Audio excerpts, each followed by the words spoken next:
이어서 강구율 동양대 교수님을 모시고 발표를 듣도록 하겠습니다. 강구율 교수님은 한문의 대가이십니다. 특히 한시에 대해서는 아주 일가를 이루고 또 직접 한시를 창작도 하시는 아주 우리나라 이 한문학계의 대가급 이 학자이십니다. 예, 강구율 교수를 모시고 발표를 듣도록 하겠습니다. 예, 안녕하십니까.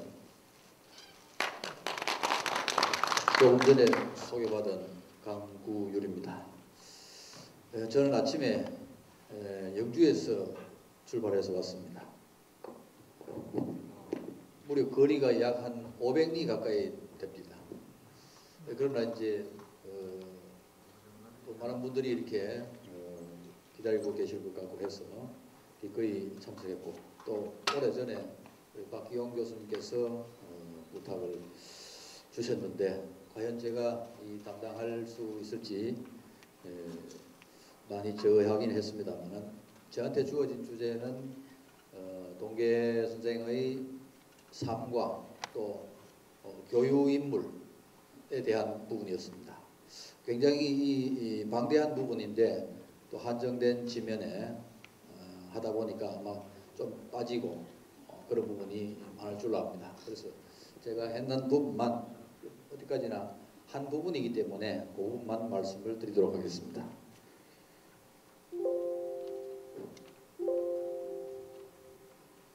이건지 모르겠네.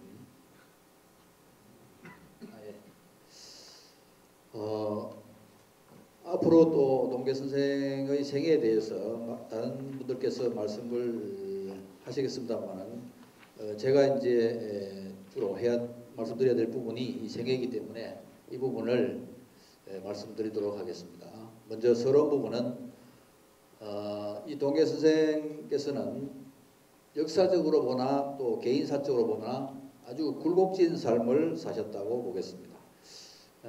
역사적으로는 한 번도 경험해서는 안 되는 그런 전쟁을 무려 3번이나 경험했습니다. 그것도 조선 최대의 국난이라고 할 수 있는 임진왜란, 그 다음에 또 그보다 한 35년 뒤에 일어난 정묘호란, 또 그보다 한 9년 뒤에 일어난 1636년, 그 해는 이제 9월 달에 용산 범국회가 조직이 되는데, 그로부터 3개월 후인 1636년 12월에 이제 또 병자호란까지 일어납니다. 이렇게 한 개인의 생애에서 그야말로 이 가장 큰 전쟁, 특히 조선 500년 통틀어 가지고 가장 큰 전쟁을 할 수 있는 그런 그 임진왜란, 또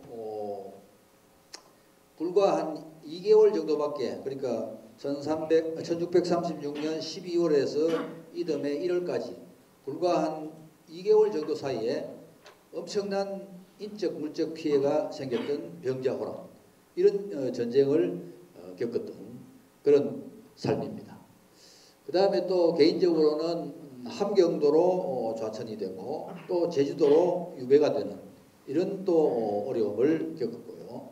그 다음 마지막으로는 이제 남한산성에서의 그 화이론에 반대해서 척화의 입장을 드러내는 그런 아주 결정적인 의지의 표현으로 자진을 시도합니다만 그게 또 미수에 그치죠.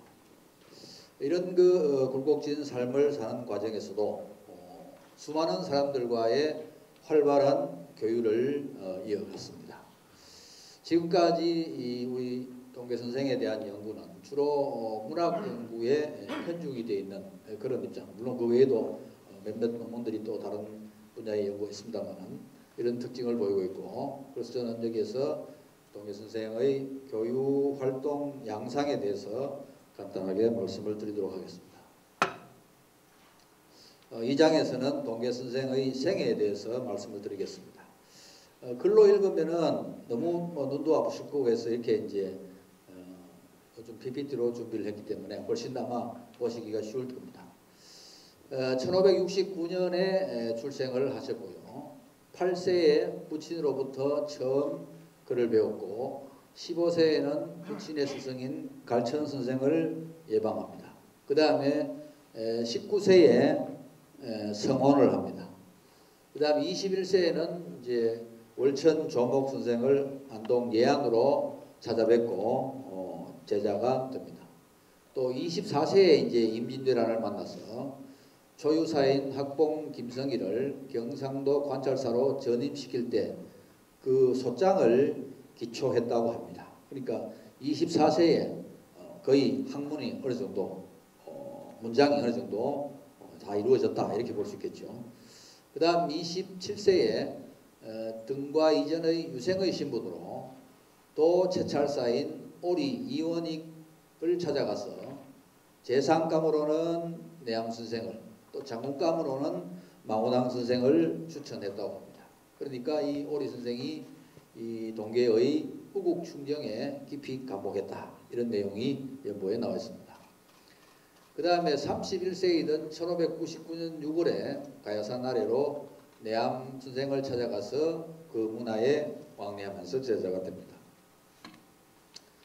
그 다음에 이제 32세에 서울로 올라가서 오리를 알려나고 또 그의 제자가 됩니다. 38세이던 1606년 11월에는 진사시에 2등 제2인으로 입격을 하고요. 40세에 내암이 세자 문제로 유영경을 성토하다가 처벌을 받게 되었을 때 내암을 신고하는 상소를 올립니다. 또 8월에는 내암에게 편지를 올려서 임해군에게 전언을 해야 한다고 주장을 합니다. 42세 8월에는 서울에서 망호당을 찾아뵈었고 그해 10월에 별시 문과 을과 제2인으로 이제 급제합니다.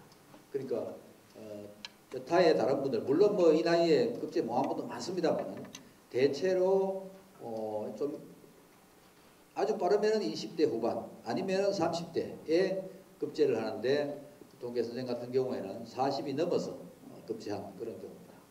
그래서 권지 성균관 학위를 제소받습니다. 이 권지라는 말은 이제 임시로 맡긴다는 뜻입니다. 오늘날로 말하면 약 인턴의 개념하고 유사하다고 보겠습니다.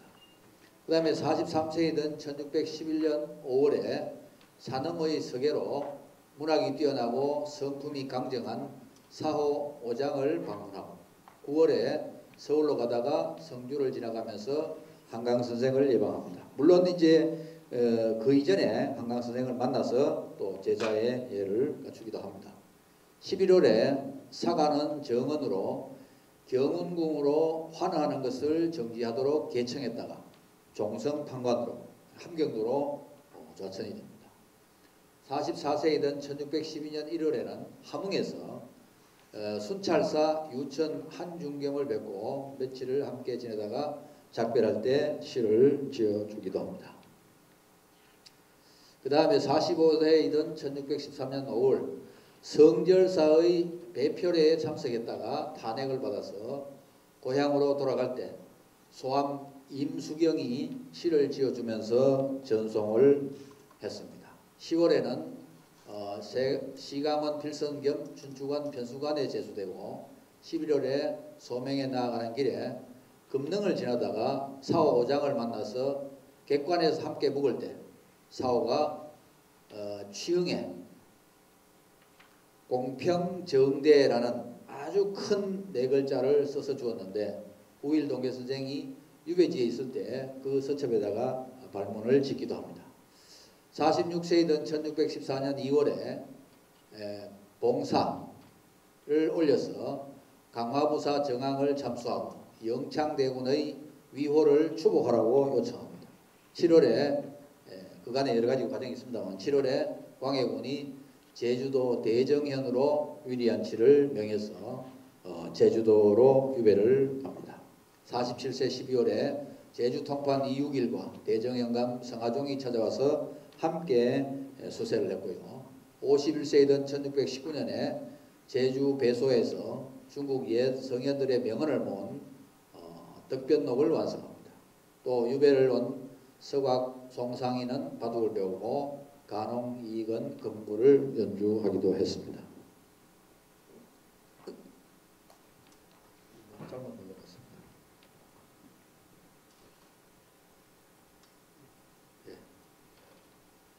그 다음에 53세가 되던 1621년에는 설악 이대기 선생에게 백령지 후서를 붙이고 또 편지를 보냅니다. 그런데 이 백령지 후서는 문집에 안 보이는 것 같습니다.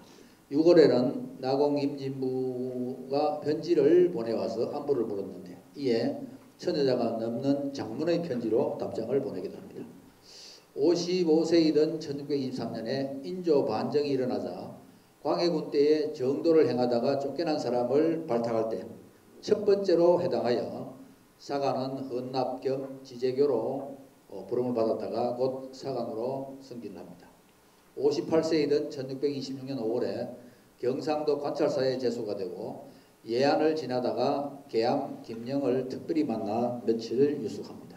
68세이던 1636년 3월에 차자를 올려 적을 막는 계책을 말하고 그 후 군덕과 병사를 논하였으며 의주에 효사수성과를 설치하여 국민을 격려하기를 요청합니다. 또 차자를 올려 속히 진주할 계책을 확정하여 중외에 보고하기를 거듭 요청하고 12월에 청나라 군사들이 대거 침입하는 소위 병자호란이 일어나자 의가를 남한산성으로 고종합니다. 69세이던 1636년 1월에 화일원자 지천 최명길의 주도로 인조가 출성하여 항복을 하려는 논의가 결정되자 결단코 반대하는 자신의 의지를 표명해서 자진을 시도합니다. 이후에 처변지도에 관한 차자를 올리고 이제 인조를 하직하고는 귀향을 합니다. 69세 5월에 거창 용산의 낙모대에서 고향과 인근 지역 후배들 또 문생들 18인과 함께 용산 번국회란 계회를 조직해서 교육합니다.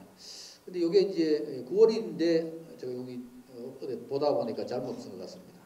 70세가 되던 1638년에 덕유산의 남쪽 골짜기인 모리로 들어가서 운막을 지어 모리구소라 이름을 걸고 손수산전을 개간하여 기장과 조를 심어 스스로 생활했다고 합니다.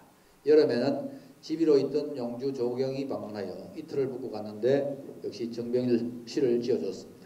73세가 되던 1641년 6월 21일 계시의 집 외침에서 고종했다고 합니다. 이렇게 73년의 생애가 정말 고단한 일생이었는데 그 중에서도 많은 사람들과 교육활동을 했던 것을 볼 수 있습니다. 그래서 생애는 대체로 교육활동 중심으로 이렇게 구성을 해보았습니다.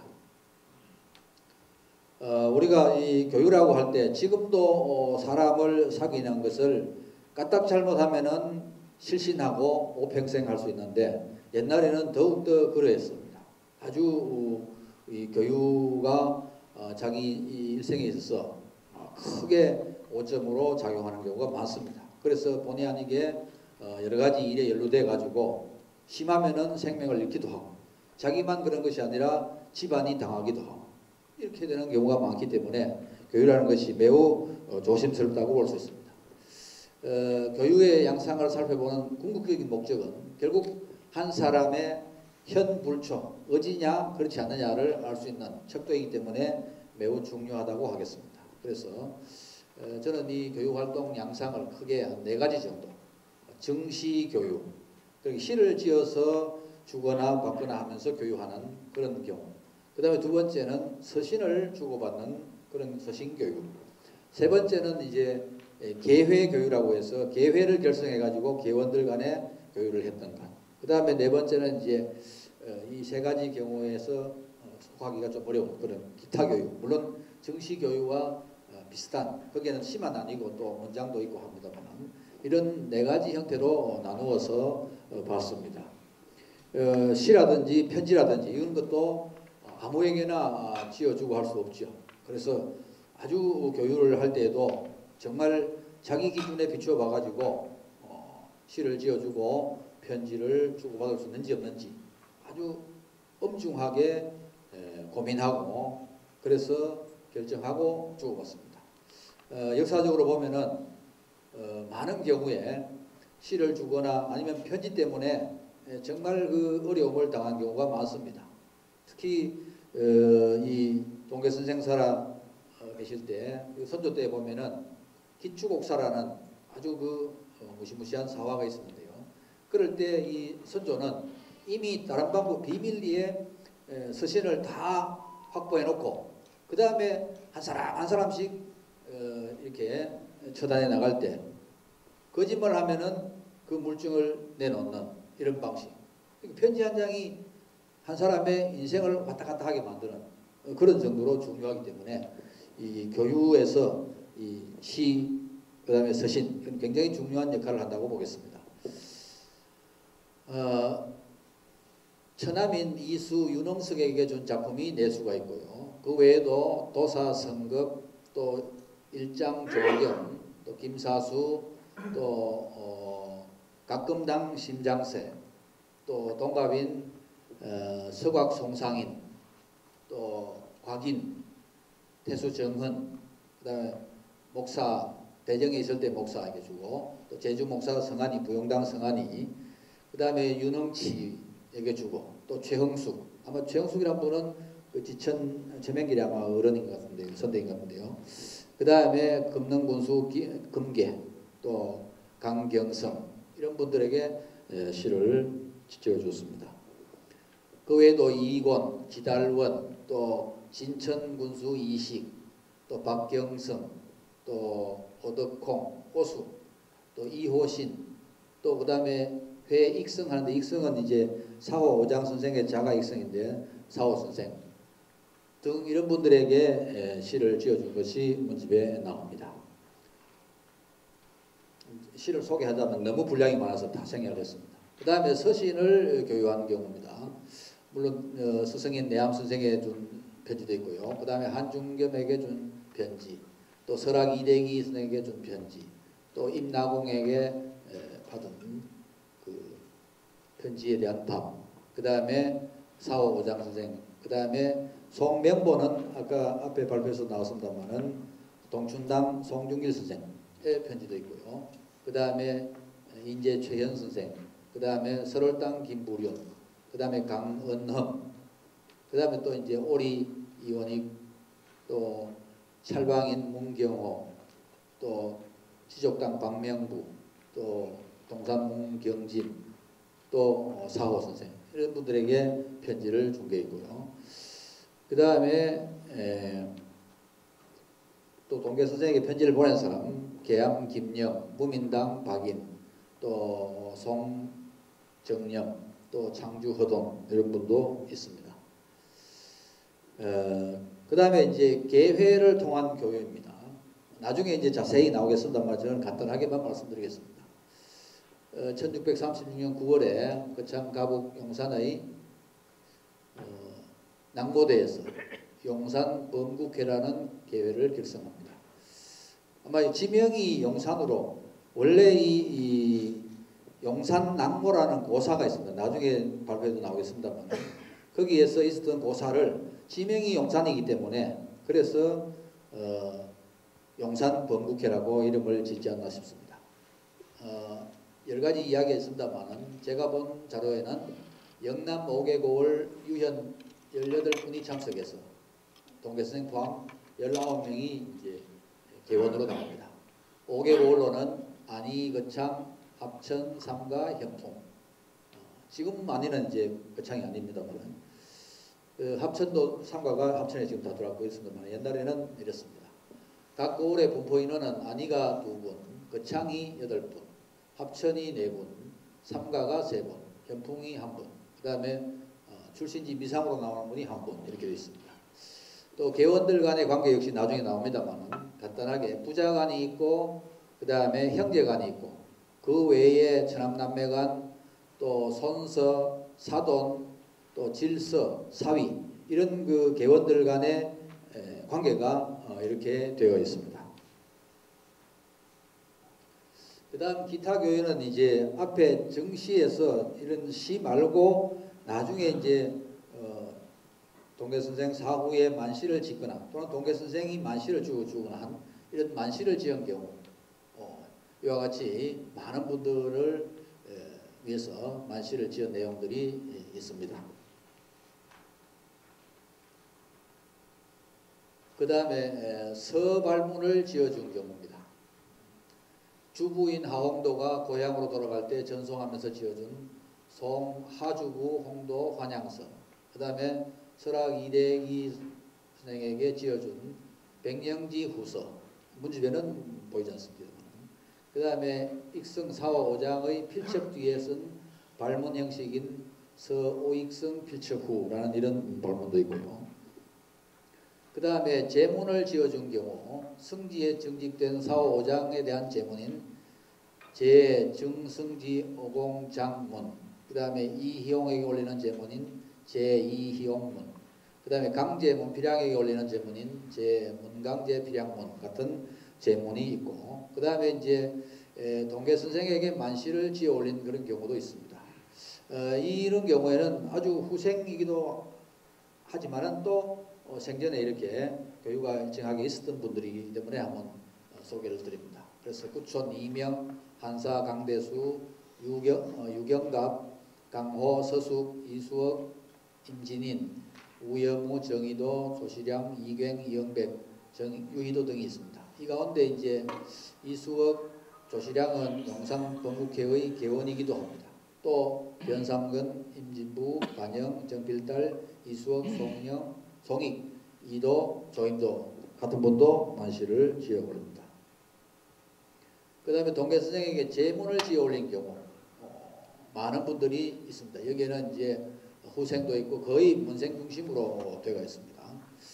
그 밖에 또 문생으로 볼 수 있는 사람이 수조제 박민, 그 다음에 또 오담 미수업, 송천 김천인, 그 다음에 강경선 이런 분들이 있습니다.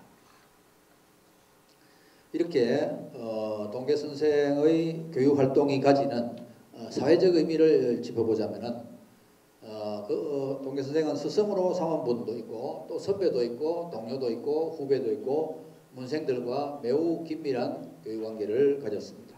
특히 향촌 사회에서는 선배로서 또 스승으로서 또 지역 사회의 질서를 유지하는 이런 그 역할을 볼 수 있고요. 또 향촌 구성원 사이에 결속력을 높이기도 하고 또 후생들을 교육하기도 하고 또 특수하게는 정치적으로 후원을 받는 데 있어서도 일정한 정도의 영향력을 가지고 있었습니다. 그래서 지족당 박명부라든지 사호 5장 같은 분, 동계가 어려움에 처했을 때 상소를 올리는 일에 참여해서 또 그것 때문에 어려움을 겪기도 하는 그런 경우도 있었습니다. 그 다음에 또 조정에 출사한 이후의 교육에서도 일정하게 자신의 정치적 위상을 구축하는 데도 도움을 받았습니다. 그래서 정치적으로 어려움을 당했을 때 또 많은 분들이 나서서 동계 입장을 변호해주는 이런 것을 볼 수가 있겠습니다.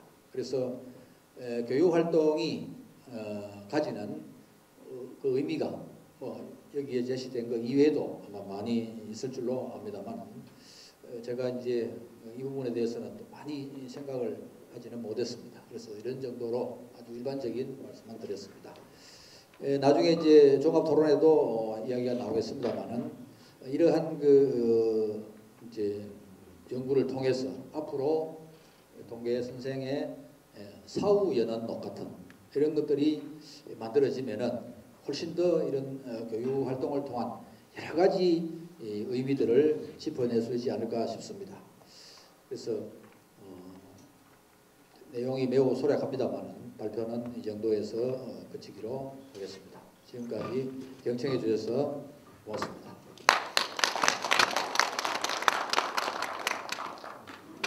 네, 강규일 선생님 수고 많았습니다. 일목요연하게 아주 잘 설명을 해줬습니다. 정시교육, 서신교육, 계획교육, 또 기타 제문, 발문 등으로 교육하는 이런 내용들을 아주 간명하면서도 아주 잘 설명해 줬습니다.